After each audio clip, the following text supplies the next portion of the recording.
خرچ کرو تو پہلا مطلب ہے پہلے والدین ماں باپ کی خدمت کرنا ہے. پہلا حق وہ ماں باپ ہے، اس لیے کہ ماں باپ انسان کے دنیا میں آنے کا پہلی سبب ہے. ماں باپ کی وجہ سے انسان دنیا میں آتا ہے. تو والدین اگر غریب ہے، مستحق ہے، محتاج ہے تو سب سے پہلے ہمیں ماں باپ کی خدمت کرنا ہے. ماں باپ کو یہ پیسہ دینا ہے، ان کے راحت و آرام کو خیال کرنا ہے. قرآن خود میں والدین کے ساتھ حسن سلوک کی بہت زیادہ کی جائے گی.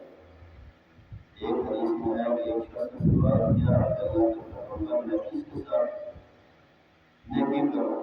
آپ نے فرمایا اپنی ماں کے ساتھ. پھر اس نے پوچھا کس کے ساتھ؟ فرمایا اپنی ماں کے ساتھ. پھر پوچھا کس کے ساتھ؟ فرمایا اپنی ماں